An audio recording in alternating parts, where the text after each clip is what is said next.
നമ്മൾക്കൊരു പോസ്റ്റ് കാണാം. ദാ മുഖ്യമന്ത്രിയുടെ മകൻ ലൈഫ് മിഷൻ തട്ടിപ്പിൽ ED നോട്ടീസ് അയച്ചു ചോദ്യം ചെയ്യാൻ. 2023 സംഭവം. ചോദ്യം ചെയ്യലിന് ഹാജരായിട്ടില്ല. പിന്നെ എന്തായി ഈ കേസ്? ലൈഫ് മിഷൻ തട്ടിപ്പ് കേസിൽ മുഖ്യമന്ത്രിയുടെ മകൻ വിവേകിന് പങ്കുണ്ടെന്ന് ED കണ്ടെത്തിയത് കൊണ്ടാണ് ED ചോദ്യം ചെയ്യലിന് നോട്ടീസ് അയച്ചത്. എന്നാൽ കൊച്ചി ഓഫീസിൽ ഇയാൾ ഹാജരായില്ല. അതിനോടുകൂടി ആ കേസ് പിന്നെ എന്തായി എന്ന് ആർക്കും അറിയില്ല. ഇത് മനോരമയാണെന്ന് പുറത്തുവിട്ടത്. മനോരമൻ്റെ പോസ്റ്റാണിത്. സഖാക്കൾ ഇപ്പം തള്ളി മറിച്ച് വരും, മനോരമയാണോ എന്ന്. മനോരമ മാത്രമാക്കണ്ട, മീഡിയ വണ്ടി കണ്ടോളി, വേറെ പത്രവാർത്തകളൊക്കെ കണ്ടോളി. പത്രവാർത്തകളുണ്ട്, വേറെ ചാനലിൽ വന്നിട്ടുണ്ട്, വിവരം വന്നിട്ടുണ്ട്. ഇനി നമുക്കൊരു കാര്യം ചെയ്യാം. ഞാൻ കണ്ടതിൽ സത്യസന്ധമായി വാർത്ത പറയുന്ന ആൾ എന്ന് പറയുന്നത് മറുനാടൻ ഷാജിനാണ്. അല്പസ്വല്പം മുസ്ലിം വിരോധങ്ങളൊക്കെ ഉണ്ട്, അതൊക്കെ ശരിയാണ്. അത് ചിലത് മുസ്ലിം വിരോധമായിട്ട് നമുക്ക് തോന്നലാണ്. ഇസ്ലാമിസ്റ്റുകളെ കുറിച്ചാണ് പറയുന്നത്, പൊളിറ്റിക്കൽ ഇസ്ലാമിനെ കുറിച്ചാണ് പറയുന്നത്. അത് നമുക്ക് തോന്നലാണ്. അത് പോട്ടെ, ആ വിഷയത്തിലേക്ക് കടക്കുന്നില്ല. പക്ഷെ സത്യസന്ധമായിട്ടുള്ള വാർത്ത പുറത്തുവിടുന്നത്, ഈ മാധ്യമങ്ങൾ പുറത്തുവിടാൻ മടിക്കുന്ന വാർത്തകൾ പുറത്തുവിടുന്നത് മറുനാടനാണ്. ഞാൻ കണ്ടതിൽ വെച്ച് ഏറ്റവും സത്യസന്ധമായ വാർത്ത പുറത്തുവിടുന്നത് മറുനാടനാണ്. ഒരുപാട് മാധ്യമങ്ങൾ കൊടുക്കാത്ത വാർത്തകളൊക്കെ മറുനാടൻ കൊടുക്കാറുണ്ട്. അതുകൊണ്ടാണ് സഖാക്കൾക്ക് മറുനാടനോടുള്ള ദേഷ്യവും വൈരാഗ്യവും ശത്രുതയും. ചിലർ പറയും അതൊക്കെ നുണയാണ്. നുണയാണെങ്കിൽ ഞാൻ ഇപ്പോൾ ഒരു നുണ വാർത്ത വിടുകയാണ്. ഒരാളെക്കുറിച്ച് ഇല്ലാത്ത കഥകൾ പറഞ്ഞു വിട്ടാൽ ആ ആരെക്കുറിച്ചാണോ പറഞ്ഞത് അയാൾക്ക് പേരിൽ പരാതി കൊടുക്കുക. ഞാൻ അത് തെളിയിക്കണം, ഇല്ലെങ്കിൽ ഞാൻ അറസ്റ്റ് ചെയ്യും, റിമാൻഡ് ചെയ്യും, കേസുണ്ടാവും. എത്ര കേസ് ഈ മറുനാടനെതിരെ ഇവർ കൊടുത്ത്? ഒരു കേസിലും തെളിവില്ലാത്തത് കൊണ്ട് ഒരു ദിവസം പോലും മറുനാടൻ ജയിലിൽ കടന്നില്ല. ആ ജയിലിൽ കടക്കാത്തതുകൊണ്ട് തക്കതായിട്ട് കോടതിയിൽ നിന്നൊന്നും കിട്ടാത്തത് കൊണ്ടുമാണ് പിന്നെ അവസാനം അയാളെ വളഞ്ഞിട്ട് തല്ലിയത് സഹാക്കൾ. മനസ്സിലാക്കിയ സത്യമാണിത്. ഇതൊരു സത്യം മാത്രമാണ്. മറുനാടൻ വാർത്ത പറയാറുണ്ട്. ചിലതൊക്കെ ചില മാധ്യമങ്ങൾക്ക് തെറ്റുപറ്റും. ഇപ്പോൾ ഉമ്മൻചാണ്ടിയെ കുറിച്ച് മൂപ്പർ അന്ന് കുറേ വാർത്ത ചെയ്തത് ഉമ്മൻചാണ്ടിയോട് പോയി മൂപ്പർ മാപ്പ് പറഞ്ഞു, ഉമ്മൻചാണ്ടി മരിക്കുന്നതിന് മുമ്പ് തന്നെ. അപ്പോൾ ചില മാധ്യമങ്ങൾക്ക് ചില വാർത്തകളിലൊക്കെ തെറ്റുപറ്റും. ചിലർ നമ്മളെ ധരിപ്പിക്കും പല കാര്യങ്ങളും പറഞ്ഞുകൊണ്ട്. അപ്പോൾ അതിലൊക്കെ തെറ്റുപറ്റും. അപ്പോൾ നമ്മൾക്ക് ഏതായാലും ആ മറുനാടിൽ വന്നൊരു ചെറിയൊരു വാർത്താ ക്ലിപ്പ് ഒന്ന് കാണാം. മറ്റ് സംഭവങ്ങളൊന്നുമില്ലെങ്കിൽ ഷാഫി പറമ്പലിനേറ്റ അതിക്രൂരമായ മർദ്ദനമാവണം ഇന്നത്തെ 1-ാം പേജിൽ വരേണ്ടത്. BJPയിൽ നിന്ന് കോൺഗ്രസിലേക്ക് പോയ സന്ദീപ് വാര്യർ ജയിലിലാണെന്നുള്ള കാര്യം ഞാൻ അറിയുന്നത് ഇന്നലെ ആരോ എന്നോട് പറയുമ്പോഴാണ്. അതാണ് പത്രവാർത്തകളുടെ ഒരു പ്രത്യേകത. ഇന്ന് നോക്കൂ, നിരവധി വാർത്തകൾ ഒരുമിച്ച് നിൽക്കുന്നു. അവിടെയാണ് മലയാള മനോരമയ്ക്ക് അവരുടേതായ ഒരു സ്വന്തം വാർത്ത ലഭിക്കുന്നത്, ഏറ്റവും പ്രസക്തമായ വാർത്ത. അതുകൊണ്ട് തന്നെ അവരത് 1-ാം പേജിൽ കൊടുത്തു. മനോരമയുടെ തിരുവനന്തപുരത്തെ മുതിർന്ന ലേഖകൻ മിഥുൻ M. കുര്യാക്കോസ് എക്സ്ക്ലൂസീവായി പ്രസിദ്ധീകരിച്ച വാർത്തയാണ്. മറ്റ് മാധ്യമങ്ങൾക്ക് അത് ഏറ്റെടുക്കാൻ കഴിയാത്തത് കൊണ്ട് ഇന്ന് രാവിലെ ചാനലുകൾ അത് ഏറ്റെടുത്തിട്ടുണ്ട്. വാർത്ത ഇങ്ങനെയാണ്: മുഖ്യമന്ത്രിയുടെ മകന് 2023 ED സമൻസ് അയച്ചത് കള്ളപ്പണം വെളുപ്പിക്കൽ കേസ് അന്വേഷണത്തിനിടെ. ഇപ്പോൾ കേട്ടില്ലേ, ഈ വാർത്തയിൽ ഒരുപാട് കാര്യങ്ങൾ മറുനാടൻ കൃത്യമായിട്ട് തെളിവ് സഹിതം പറയുന്നുണ്ട്. ആ വാർത്ത നമുക്ക് ഇതിൽ മൊത്തത്തിൽ ഇടാൻ വയ്യല്ലോ. ആ വാർത്തയിലേക്കൊന്ന് പോയാൽ നിങ്ങൾക്ക് ബോധ്യപ്പെടും. അപ്പം ഇത് വളരെ കൃത്യമായിട്ട് നടന്ന ഒരു അഴിമതിയാണ്. കള്ളപ്പണം വെളുപ്പിക്കൽ. മുഖ്യമന്ത്രിയുടെ മകൻ വിവേക് കള്ളപ്പണം വെളുപ്പിച്ചു എന്ന് EDക്ക് ബോധ്യപ്പെട്ടപ്പം ED ചോദ്യം ചെയ്യലിന് ഹാജരാകാൻ നോട്ടീസ് അയച്ചു 2023. നോട്ടീസ് ചെല്ലുന്നത് മുഖ്യമന്ത്രിയുടെ ക്ലിഫ് ഹൗസിലേക്കാണ്, വസതിയിലേക്കാണ് നോട്ടീസ് ചെല്ലുന്നത്. ഹാജരായോ, ചോദ്യം ചെയ്തോ, അറസ്റ്റ് ചെയ്തോ, എന്തെങ്കിലും ഒരു വിവരം. അയാൾ നിരപരാധിയാണ്, അയാളെ ഞങ്ങൾ ചോദ്യം ചെയ്തു, നിരപരാധിയാണ്, എന്തെങ്കിലും ഒരു വിവരം ഇതുവരെ വന്നിട്ടില്ല. എന്തായാലും കാരണം ഓരോ കേസുകൾ എടുത്തിട്ട് പരിശോധിച്ചോളി. ഓരോന്ന്.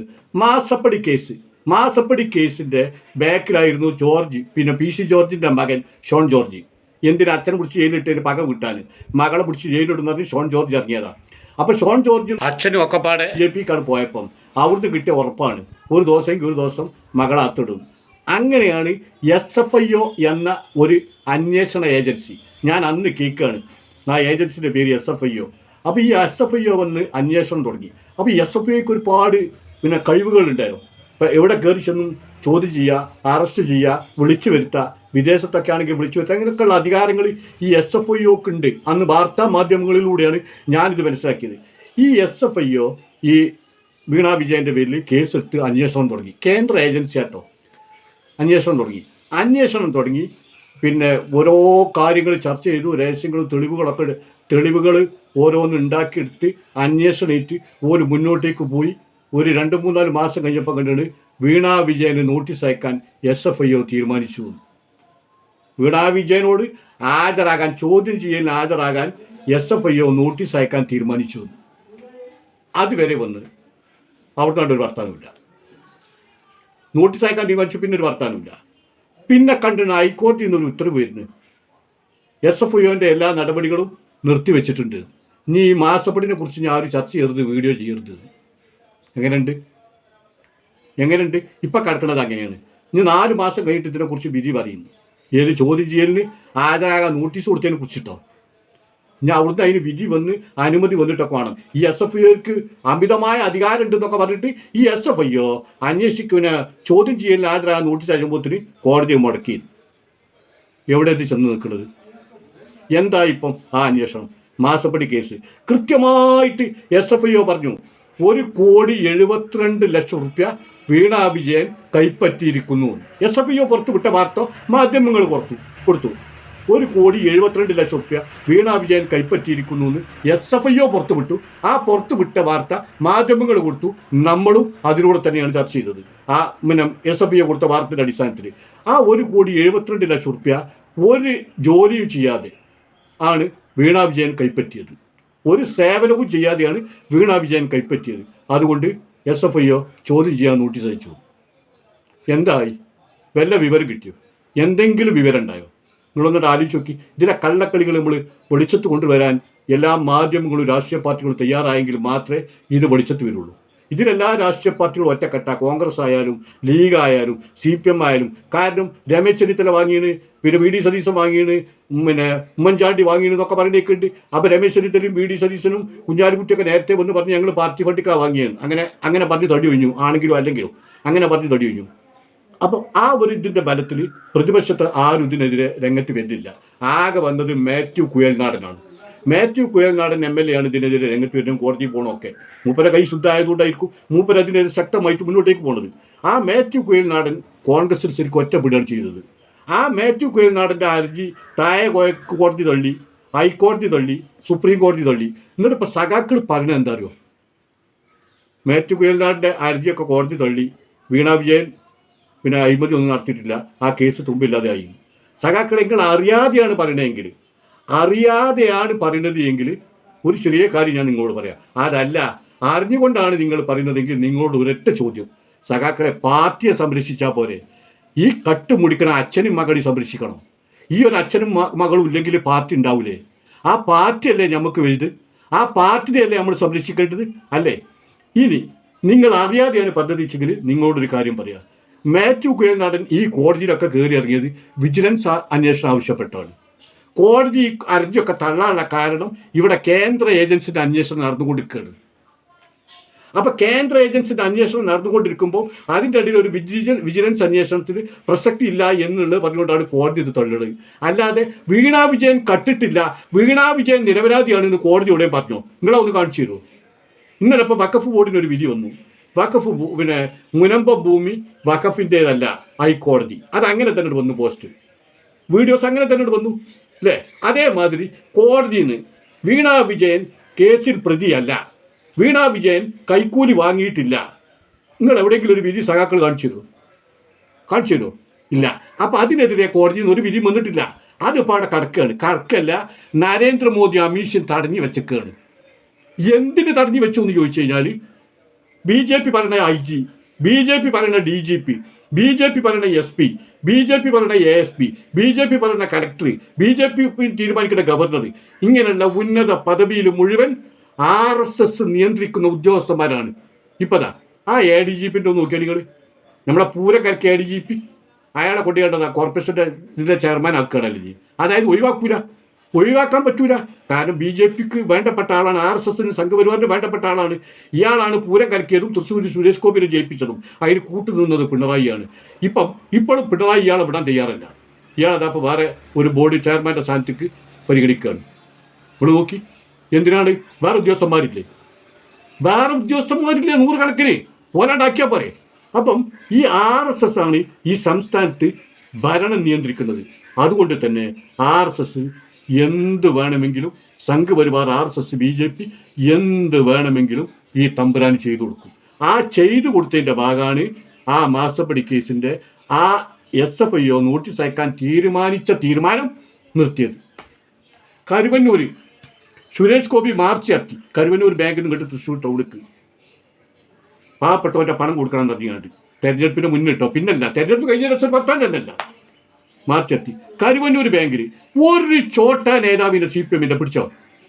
എത്രയോ ഉന്നത നേതാക്കന്മാർക്ക് പങ്കുണ്ട്. AC മൊയ്തീൻ അടക്കം പങ്കുണ്ട്. പിടിച്ചോ? അറസ്റ്റ് ചെയ്തോ? ചോദ്യം ചെയ്തോ? റിമാൻഡ് ചെയ്തോ? ഇല്ല. ആ കേസ് എന്തായി? ED ആണ് അന്വേഷിക്കുന്നത്, കേന്ദ്ര ഏജൻസി അന്വേഷിക്കുന്നത്. എന്തായ കേസ്? എന്തെങ്കിലും ഒരു വിധി. ഓന് നിരപരാധിയാണ്, ഒരു തെളിവില്ല, വെറുതെ വിട്ടു. അതെനിക്ക് വന്നോ? പുറത്ത് വന്നോ? എന്തെങ്കിലും ഒരു തീരുമാനം പുറത്ത് വരണ്ടേ? വന്നോ? ഇല്ല. ലാവ്ലിൻ കേസ് പിണറായിൻ്റെ 38 തവണ മാറ്റിച്ചു. എന്തിനാണ് മാറ്റിക്കുന്നത്? അപ്പോൾ ഇന്ത്യയിലുള്ള കേസുകളൊക്കെ ഇങ്ങനെ മാറ്റിച്ചു പോവുക. ഇന്ത്യയിലുള്ള മൊത്തം കേസുകൾ ഇങ്ങനെ മാറ്റിച്ചു പോവുക. 38 തവണ മാറ്റിച്ചു ലാവ്ലിൻ കേസ്. എന്തിനാണ് മാറ്റിക്കുന്നത്? പിണറായിൻ്റെ മരണം വരെ മാറ്റിക്കും. ഇപ്പം 80 വയസ്സായില്ലേ? ഒരു മനുഷ്യൻ്റെ ആയുസിന് ഒരു കണക്കൊക്കെ അല്ലേ? പിണറായിൻ്റെ മരണം വരെ ലാവ്ലിൻ കേസ് മാറ്റിക്കും. അത് ധാരണയാണ് BJP. സ്വർണ്ണക്കടത്ത് കേസ് എന്തായി? പിണറായിൻ്റെ പേരിൽ വന്ന സ്വർണ്ണക്കടത്ത് കേസ് സഖാക്കൾ ഇങ്ങനെ പറയും. എന്ത്? അതിലൊക്കെ പിണറായി നിരപരാധിയാണ് തെളിഞ്ഞ ഒരു വീഡിയോ, ഒരു തെളിവ് കോടതിയിൽ നിന്ന് പിണറായിക്ക് അതിൽ പങ്കില്ല എന്ന് കോടതി പറഞ്ഞ ഒരു തെളിവ് സഖാക്കളൊന്ന് വിട്ടുതരൂ. സഖാക്കളോടാ ചോദ്യം. ഞാൻ ഒരു കോൺഗ്രസ്സുകാരനാണ്, പക്ഷേ ഒരു CPM അനുഭാവിയും കൂടിയാണ്. ഞാൻ ഒരു CPM വിരോധിയല്ല, പിണറായി വിരോധിയാണ്. അത് ഈ പിണറായിൻ്റെ ഉടായിപ്പോണ്ട്, മനസ്സിലായില്ലേ? അപ്പം നിങ്ങളത് കാണിച്ചു തരും. സ്വർണ്ണക്കടത്തിൽ പിന്നെ നിരപരാധിയാണ്, പിണറായി വിജയൻ നിരപരാധിയാണ്. ആ കേസിന് തെളിവില്ല, ആ കേസ് തള്ളിക്കളഞ്ഞു എന്ന് പറഞ്ഞുകൊണ്ട് ഉള്ള ഒരു രേഖ, ഒരു റിപ്പോർട്ട് സഖാക്കൾ കാണിച്ചു തരും. അങ്ങനെ ഒരു രേഖ റിപ്പോർട്ടും ഇല്ല. ഈ കേസുകളൊക്കെ ഇപ്പോൾ അവിടെ നിലനിൽക്കുന്നുണ്ട്. ഈ കേസുകൾ മുഴുവൻ കേന്ദ്ര ഏജൻസിൻ്റെ കയ്യിലാണ്. ഡൽഹിയിൽ ആം ആദ്മി നേതാവ് അരവിന്ദ് കെജ്രിവാളിനെ ചോദ്യം ചെയ്യാൻ വിളിപ്പിച്ചു, അറസ്റ്റ് ചെയ്തു, ജയിലിലടച്ചു. ജാർഖണ്ഡ് മുഖ്യമന്ത്രി ചോദ്യം ചെയ്യാൻ വിളിപ്പിച്ചു, അറസ്റ്റ് ചെയ്തു, ജയിലിലടച്ചു. ഈ 9.5 കൊല്ലത്തെ ഭരണത്തിൻ്റെ ഇടയിൽ എത്രയോ ആരോപണങ്ങൾ പിണറായി വിജയനെതിരെ വന്നു. പിണറായി വിജയൻ ഒരു അന്വേഷണം നടത്തിയാൽ തന്നെ പിണറായി എന്ത് പറയുന്നോ അതാണ് വിജിലൻസ് ആയാലും ക്രൈംബ്രാഞ്ച് ആയാലും പുറത്തു വിടുക. ഉമ്മൻചാണ്ടി മുഖ്യമന്ത്രി ആയിരിക്കുമ്പം ഉമ്മൻചാണ്ടിക്കെതിരെ നിങ്ങൾ സമരം ചെയ്തപ്പം ഉമ്മൻചാണ്ടി അന്വേഷണം പ്രഖ്യാപിച്ചു. ഉമ്മൻചാണ്ടി സിറ്റിംഗ് ജഡ്ജിനെ വെച്ചു. ആ സിറ്റിംഗ് ജഡ്ജിൻ്റെ മുന്നിൽ മണിക്കൂറുകളോളം 14 മണിക്കൂറൊക്കെ ഉമ്മൻചാണ്ടി പോയി ഇരുന്നു. എത്ര കേസ് ഉമ്മൻചാണ്ടിക്കെതിരെ കേരളത്തിലെ പോലീസ് എടുത്ത്? ഇവിടെ ഈ കേരളത്തിൽ ഈ 9.5 കൊല്ലത്തിൻ്റെ ഇടയിൽ ഒരു ലോക്കൽ പോലീസിൻ്റെ അന്വേഷണം പിണറായി വിജയനെതിരെ എടുത്തണോ? എന്താ എടുക്കാത്ത? ഇല്ലാന്ന് നിങ്ങൾ വിധി എഴുതാനാണെങ്കിൽ പിന്നെ എന്തിനാ ഈ രാജ്യത്ത് അന്വേഷണ ഏജൻസികളും പോലീസും കോടതിയൊക്കെ? നിങ്ങളാണ്ട് വിധി എഴുതാനാണെങ്കിൽ എടുത്തില്ല. പിന്നെ കേന്ദ്രം എടുത്ത കേസിൻ്റെ നിജസ്ഥിതി എന്താണ്? നിങ്ങളൊന്നാണ്ട് ആലോചിച്ച് നോക്കി. ഈ കേസുകളൊക്കെ അവിടെ കിടക്കുകയാണ്. ഈ സഖാക്കൾ അറിയാൻ വേണ്ടിയിട്ട് പറയാം, ഈ കേസിനൊന്നും ഒരു വിധിയും വന്നിട്ടില്ല. ഈ കേസുകളൊക്കെ അവിടെ തടഞ്ഞു വെച്ചിരിക്കുക. ഇനി എനിക്ക് പറയാനുള്ളത് RSSകാരോടാണ്, BJPക്കാരോടാണ്. നിങ്ങൾക്ക് ഉളുപ്പുണ്ടെങ്കിൽ BJPക്കാരെ നിങ്ങൾക്ക് ഉളുപ്പുണ്ടെങ്കിൽ നിങ്ങൾ ഒരു സ്വന്തം ഒരു പാർട്ടിയായിട്ട് ആണ് നിലക്കുന്നത്. CJP എന്ന് പറഞ്ഞ മുന്നണിയിലല്ല നിങ്ങൾ നിലക്കണമെങ്കിൽ നിങ്ങളെ ശത്രു CPM നിങ്ങളെ ശത്രു ആണെങ്കിൽ നിങ്ങൾ ശത്രുവാണെന്ന് പറഞ്ഞാൽ കല്ലെറിയണ്ട. ഇവർക്കെതിരെ വന്ന ആരോപണം തെളിയിക്കാൻ BJP തയ്യാറുണ്ടോ? മാസപ്പടി, ഈ വിവേകിൻ്റെ പേരിൽ വന്ന കള്ളപ്പണം വെളുപ്പിക്കൽ കേസ്, സ്വർണ്ണക്കടത്ത് കേസ്, കരുവന്നൂർ കേസ്, ഈ കേസൊക്കെ ഒന്ന് മര്യാദയ്ക്ക് അന്വേഷിക്കണം എന്ന് പറയാൻ BJPക്കാരൻ തയ്യാറുണ്ടോ? ശോഭാ സുരേന്ദ്രൻ തയ്യാറുണ്ടോ? രാജീവ് ചന്ദ്രശേഖർ തയ്യാറുണ്ടോ? രാജീവ് ചന്ദ്രശേഖർ സംസ്ഥാനത്തെ BJP നേതാവിനോടാ ചോദ്യം. തയ്യാറുണ്ടോ? ഈ കേസ് അന്വേഷിച്ചിട്ട് അതിൻ്റെ നിജസ്ഥിതി പുറത്ത് കൊണ്ടുവരണമെന്ന് പറയാൻ വളപ്പിന് ഉളുപ്പുണ്ടോ BJPക്കാർക്ക്? ഉണ്ടെങ്കിൽ ചെയ്യും. അന്വേഷിച്ചിട്ട് അതിൻ്റെ രേഖകൾ പുറത്തു വിടി. ഇപ്പം ശബരിമലയിൽ സ്വർണം കട്ടാലും ഞമ്മക്കറിയാം BJP എന്താണ് സ്ഥിതി ചെയ്യുന്നത്, എന്താണ് BJP. ഹിന്ദുക്കളെ കാര്യം വരുമ്പോൾ ഹിന്ദുക്കളെ മാറ്റട്ടോ വേറെ കാര്യം, പക്ഷേ ഹിന്ദുക്കളെ കാര്യം വരുമ്പോൾ എവിടെയാണ് BJP നിൽക്കുക നമുക്ക് കൃത്യമായിട്ട് അറിയാം. ശബരിമല പിന്നെ യുവതികളെ കയറ്റിയ വിഷയത്തിൽ നമ്മൾ കണ്ടതാ അല്ലേ? ഓല ആളുകൾ ഇന്ന് ഈ അയ്യപ്പൻ്റെ സ്വർണം മോഷ്ടിച്ചതിന് ഏതെങ്കിലും ഒരു BJPക്കാരൻ എന്തെങ്കിലും പ്രശ്നമുണ്ടോ? എന്തെങ്കിലും സമരം നടക്കുന്നുണ്ടോ? അതുപോലെ പേരിന് എവിടെയെങ്കിലും ഒരു സമരം പോകുന്നിട്ടൊന്ന് വെള്ളം ചീറ്റുമ്പോൾ കൊടി മടക്കിയിട്ട് പോരുകയാണ്. എന്താ അല്ലാത്ത 3 നിർദ്ദേശമുണ്ട് അതിനെതിരെ സമരം ചെയ്യേണ്ടതാണ്. ഇനി ഈ കേസുകളൊക്കെ തെളിയണമെങ്കിൽ മാസപ്പടി കേസ്, കരുവന്നൂർ കേസ്, സ്വർണ്ണക്കടത്ത് case, Lavalin case, AI camera case, Swapna Suresh പറഞ്ഞ കേസ്, ഈ കേസുകളൊക്കെ ഇവിടെ തെളിയണമെങ്കിൽ, അതുപോലെ തന്നെ വിവേകിൻ്റെ പേരിലുള്ള കള്ളപ്പണം വെളുപ്പിച്ച കേസ്, ഈ കേസുകളൊക്കെ തെളിയണമെങ്കിൽ കേരളത്തിലെ പോലീസ് അന്വേഷിച്ചിട്ടും കാര്യമില്ല, കേന്ദ്രത്തിലെ അമിത്ഷാന്റെ പോലീസ് അന്വേഷിച്ചിട്ടും കാര്യമില്ല. അത് അന്വേഷിക്കൂല. അന്വേഷിച്ചാലൊക്കെ നടക്കും, അന്വേഷിക്കൂല. ഇനി ഇത് ചെയ്യാനുള്ള ഒന്നുള്ളൂ, കർണാടകത്തിൽ പറ്റൂല. കർണാടക ചിലപ്പം പിന്നെ പിണറായി വിജയൻ പറഞ്ഞ് ചിലപ്പോൾ കോൺഗ്രസിന്റെ മുഖ്യമന്ത്രി കേട്ടുകൂടായില്ല. ബംഗാൾ മുഖ്യമന്ത്രി മമതാ ബാനർജിനെ ഏൽപ്പിക്കണം. ബംഗാൾ സർക്കാരിനെ ഏൽപ്പിക്കണം ഈ കേസ് അന്വേഷിക്കാൻ. ബംഗാളിന്റെ കീഴിലുള്ള അന്വേഷണ ഏജൻസി വന്നത് അന്വേഷിച്ചാൽ ഇതൊക്കെ തെളിയും. ഉണ്ടോ എന്നുള്ള തെളിയും. അതിന് രേഖ പുറത്തു വരും. അതല്ലാതെ ഇന്ത്യയിൽ CPM-നെതിരെ ഇന്ന് ഒരു അന്വേഷണം നടത്തിയിട്ടൊരു കാര്യമില്ല. കാരണം അത്രമാത്രം ബന്ധമാണിതാ.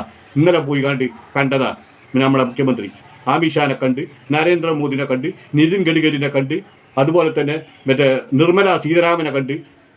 ഒരു മുഖ്യമന്ത്രി ആകുമ്പം കേന്ദ്രമന്ത്രിമാരെ പോയി കാണേണ്ടി വരും. അത് സ്വാഭാവികം, അതിന് തെറ്റൊന്നുമില്ല, അതെല്ലാവരും പോണതാണ്.